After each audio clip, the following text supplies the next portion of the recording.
Hey everyone, welcome back. Today we're going to do a deep dive into something that I think is super important for everybody, financial preparedness. We've got some excerpts from a really cool article that's all about like how to get ready financially for anything, Right. And the article mentions that 70% of Americans are stressed about their finances. Wow, that's Wild, right? It is a big number. So we're going to break it all down today, give you some helpful stuff so you can actually use to feel more confident about money, no matter what's going on. I think that's really important. And that statistic is, pretty scary, but not surprising, unfortunately. It's changed so fast. Yeah. And it makes sense that people are worried about money. So yeah, it's a good topic for sure. Okay, so let's just get right into it. The article says that being financially prepared is about way more than just like having a bunch of savings. It's more about like having a bunch of different layers of protection. Yeah, I like that. It's a really good way to think about it, like a strategy, lots of different pieces working together. So what are those pieces? What are the layers? Well, first you have your emergency fund, right? Everybody says you need 3 to 6 months of expenses saved up. Right. But the article had an interesting point that that's just a starting point. Okay, yeah. Like if you have a really steady job, maybe 3 months is enough.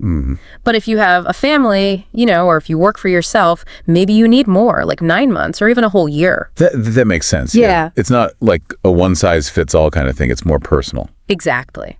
Okay, so that's the emergency fund. What's next? What's another layer? Insurance.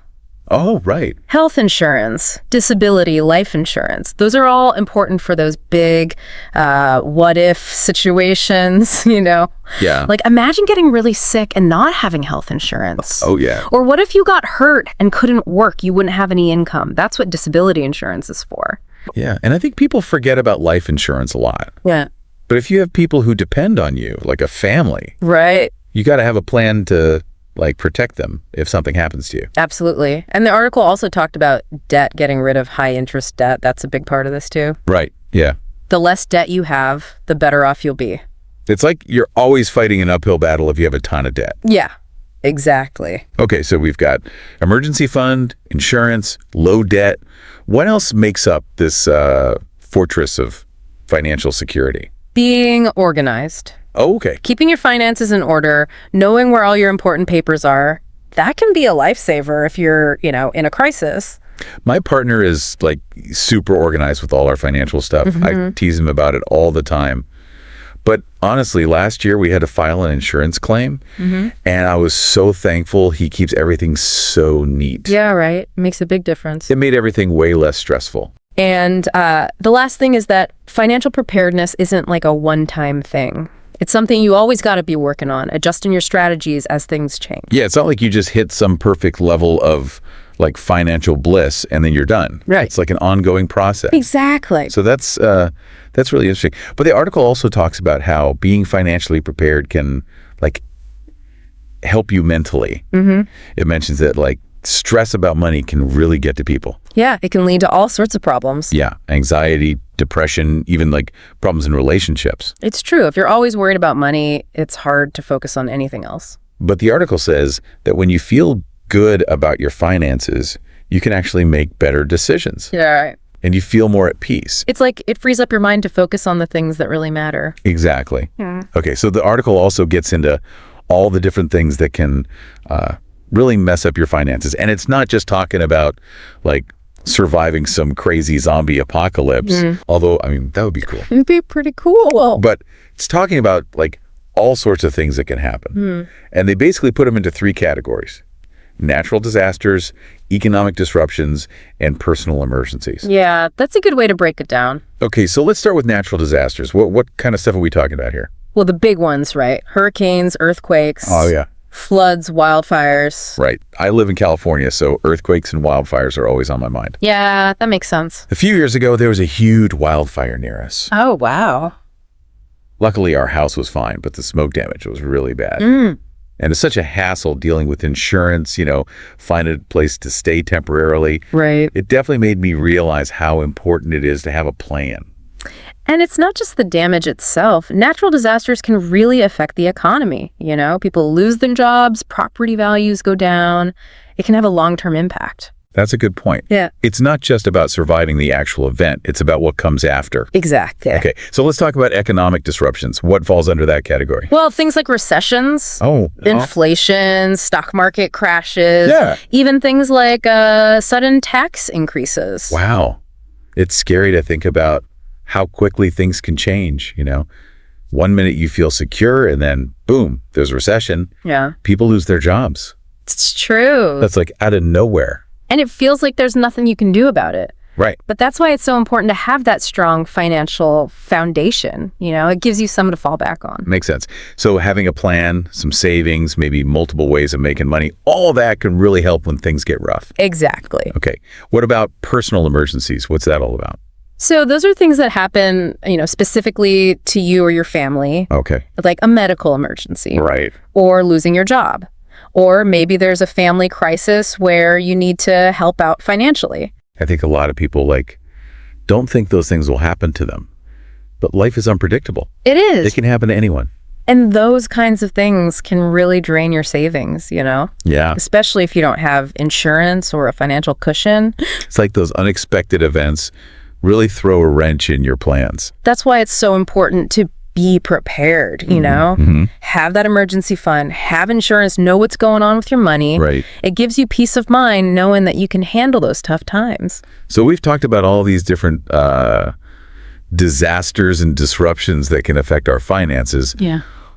But before we can even start building up our financial defenses, Right. we need to know where we're at now. Right. It's like we need to take inventory of what we're working with. The next step is to assess your current financial situation. Okay. You can't build a house without knowing what the foundation is like, right? So what does that involve? Do we need a financial therapist or something? No, not necessarily.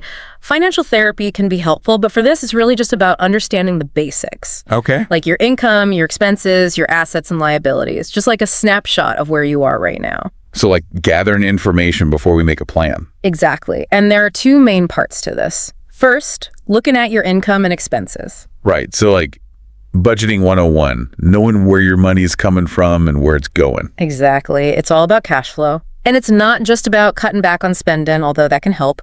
It's about understanding your habits, seeing where you could save, and making choices about where you want your money to go. So basically taking control of your money. Exactly. Okay, what about the second part? Assets and liabilities. So that's where we look at your net worth. Okay. Basically what you own minus what you owe. Assets are things like savings, investments, property, anything valuable.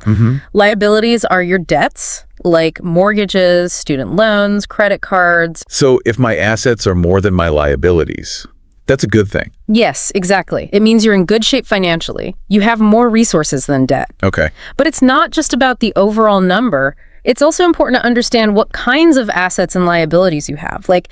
Having a variety of investments is better than having all your money in one place. Right. So it's about the big picture. Okay, so how do we keep track of all this stuff? There are a lot of tools out there. You can use a spreadsheet, a budgeting app. Okay. Some apps connect to your bank accounts. Wow, so there's something for everyone. Yeah, just find a system that you'll actually use. The important thing is to track your income and expenses, watch your net worth, and check your progress regularly. Okay, so we've talked about why financial preparedness is important. We've explored the things that can threaten our financial well-being, and we've learned how to see where we stand financially right now. We're starting to build a solid base for our financial fortress. Now, let's talk about the fun part, building that emergency fund. But for that, you'll have to stay tuned for part 2 of our deep dive. We'll be back after a short break. Welcome back to our deep dive on getting financially prepared. It's kind of exciting to think about, Yeah. not just being ready for bad stuff, but really taking control so you can build the future you want. Yeah. It's like we've got our fortress, our emergency fund is stocked up. Now what? How do we go from just surviving to actually thriving? Well, that's where having a real financial plan comes in. It's about figuring out what you want. Okay. And then making a roadmap to get there, like setting your financial GPS. Ooh, I like that. Yeah. So where are we programming this GPS to take us? What kind of goals are we talking about? It could be anything. Buying a house, retiring early, maybe starting your own business. It could be something simpler, like paying off all your debt. The important thing is it's got to be something that matters to you. Right, because everyone's different. What gets me excited might not be the same for somebody else, but making a whole financial plan, that sounds kind of scary, especially if you're not like a spreadsheet person. Where do we even begin? The article says just start by writing stuff down. Like get it all out of your head and onto paper. Write down your goals, the big ones and the little ones. Don't be afraid to think big, but also like include those smaller steps along the way. So it's kind of like a vision board, but for your money. Exactly. And just like you might change your vision board over time. Right. It's important to look at your financial plan every so often and make sure it still works for you. Because things happen, you know? Life throws you curveballs. Yeah, for sure. Speaking of curveballs, the article talked a lot about insurance. Yeah. And how it's a big part of being financially prepared. I think a lot of people just see insurance as another bill. Right. But it's really about protecting yourself. Right. Totally. It's like a safety net. Yeah. We've already talked about health insurance, disability, and life insurance. But there are other kinds too. Yeah. Like if you own a house or rent, you need insurance for that. It protects you if your stuff gets damaged. That makes sense. Oh, the article also mentioned something called umbrella insurance. What is that? So umbrella insurance is like extra liability coverage. Okay. It's like a shield. So let's say you get sued, like maybe you're in a car accident, and your regular insurance isn't enough to cover everything. Right. Umbrella insurance can help with that. So it's like a backup for your backup plan. Exactly. Gives you peace of mind. I like that. Okay, but how do you know what kinds of insurance you need? It's kind of overwhelming. Yeah, that's where talking to a professional can help, like a financial advisor or an insurance agent. They can help you figure out what makes sense for you and what you can afford. It's always good to have an expert on your side. Okay, so we've got our financial GPS programmed. We've got insurance. What else can we do to be proactive about our finances? Well, now it's time to talk about investing, especially for those long-term goals. Right, like retirement or buying a house. But investing can seem so complicated, especially if you're not like a finance whiz. Where do you even start? The article says education is key. There are tons of resources out there, books, websites, even classes you can take. Right, because we're not all Wall Street experts. Exactly. Just learn the basics. Different types of investments, how risk and reward work, how to build a portfolio. Okay. Even if you have all the information, it can still be scary to actually start investing. My advice is to start small and just be consistent. Okay. You don't need to invest a ton of money right away. Even if you just put away a little bit each month, it can really add up over time. It's like that snowball effect, right? Exactly. Start small, but it keeps getting bigger. Yeah. Okay, so we've covered emergency funds, insurance, financial planning, and investing. Is there anything else we can do to be like super financially resilient? One thing people don't always think about is estate planning. Ooh, yeah, that does sound kind of serious. But I guess it's about making sure your loved ones are taken care of. Right. It's about making sure your stuff goes where you want it to go. Okay. And that your family is protected, you know, if something happens to you. It can involve things like making a will, setting up trusts, that kind of stuff. So it's not just for rich people or people who are about to retire. No, not at all. It's for anyone who wants to make sure their stuff is handled the right way. Right. And it can help prevent arguments and legal problems later on. Makes sense. It's like having those tough conversations now. Right. So you can avoid headaches later. Plus, it probably gives you peace of mind knowing it's all taken care of. Absolutely. And there are people who can help you with this. Estate planning attorneys. They can guide you through the whole process. That's good to know. So Yeah. we don't have to figure all this out on our own. Right. It's amazing how much we've talked about in this deep dive. It's been a lot. From building that solid foundation, you know, with our emergency fund and insurance, to being proactive. Yeah. Like with financial planning and investing, and even estate planning. It's clear that financial preparedness is about a lot more than just like saving money. It is. It's about taking control, making smart choices that are right for you. And I'm feeling pretty inspired to do just that. But before we get ahead of ourselves, let's take a short break and come back for the last part of our deep dive. We'll wrap everything up and leave you with some final thoughts. Welcome back for the last part of our deep dive.